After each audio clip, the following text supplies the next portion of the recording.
Көңүл буруңуздар. Москва шаарында эмгектенип жаткан мекендештер, сиздер үчүн. Врач-стоматолог Бегалиев Максатбек Эсеналиевич стоматологиянын бардык кызматтарын көрсөтөт. Сиздерге ыңгайлуу баада тиш ооруларын сапаттуударлоо жана тиш салуу, лечение, реставрация, удаление зубов, гигиеническая чистка, брекеттин бардык түрү, протезирование, металлокерамика, цирконий, имплантация. Бизде консультация жана рентген акысыз. Дарегибиз: метро Дубровка, улица Шарика-Подшипниковская, 40. Дем алышсыз 9-дан кечки 9-га чейин. Кененирээк маалымат үчүн телефон 8999 555 84 77.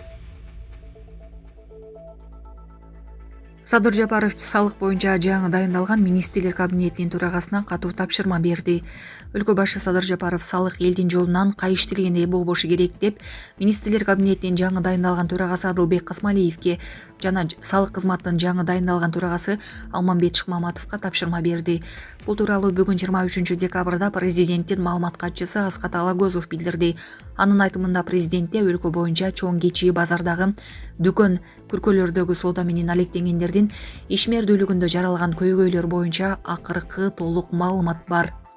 Буга байланыштуу Садыр Жапаров жакында эле министрлер кабинетинин жаңы дайындалган төрагасы Адылбек Касмалиевке жана салык кызматынын жаңы дайындалган төрагасы Алмамбет Шыкмаматовго электрондук товардык транспорттук кагаз боюнча тез арада тыкыр анализ жасап, бул ыкманы ири товарларга гана калтыруу мүмкүнчүлүгүн карап көрүүнү тапшырган деп айтылат маалыматта. Ошондой эле президент Садыр Жапаров жалпысынан фискалдык саясатты элге кошумча жүк болбогудай, ошол эле учурда көмүскө экономиканын үлүшүн көбөйтпөй тургандай кылып иштеп чыгуунун максаттуулугун белгилеген.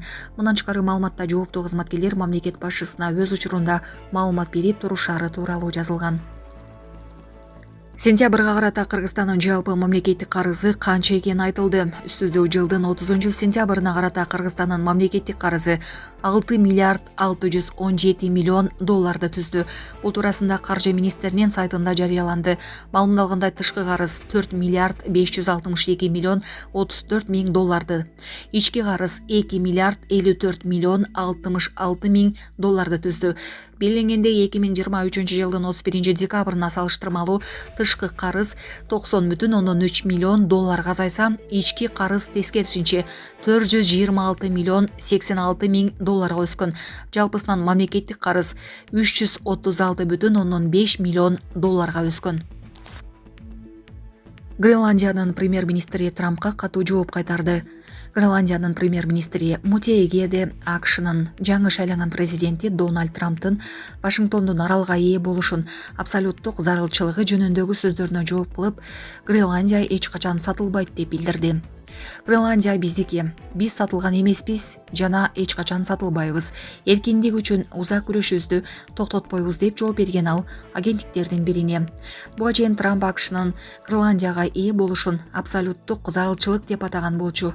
Ошону менен Даниядагы Американын жаңы элчисин, АКШнын Швециядагы мурдагы элчиси жана ишкер Кен Хауэрини дайындоо чечимине комментарий берген.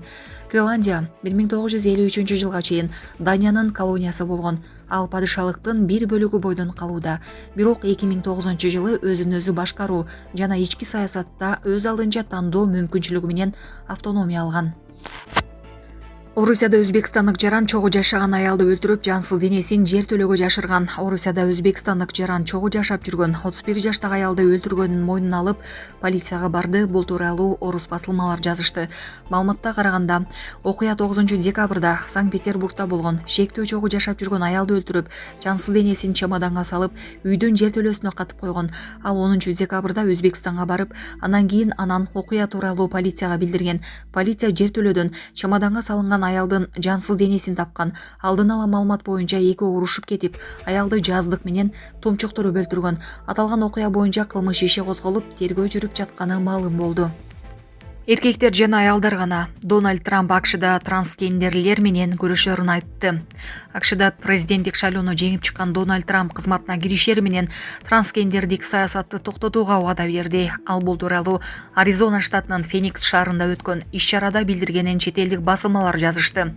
Мен балдарды жыныстык жактан оорлоо кылууну токтотуу боюнча жарлыкка кол коем. Армиядагы башталгыч, орто жана жогорку билим берүү жайлардагы трансгендердик саясаттан баш тартам. Менин саясатымда эки гана гендер болот: эркектер жана аялдар, деген Трамп. Ошондой эле ал эркектерди аялдардын спортуна катыштырбоого убада берип, АКШ өкмөтү расмий түрдө эки гана жынысты, такыраагы эркек менен аялды гана тааный турганын кошумчалаган. Буга чейин The Times басылмасы Кошмо Штаттардын коргоо министрлигиндеги булактарына таянып, Трамп бардык трансгендердин аскер кызматтарынан бошотуу, аларга аскер кызматын өтөөгө тыюу салган мыйзамга кол коюуну пландап жатканын жазып чыккан. Анда өлкөнүн куралдуу күчтөрүндөгү 15 000 трансгендер бошотулушу мүмкүн экени айтылат. Булак Супер Кежи.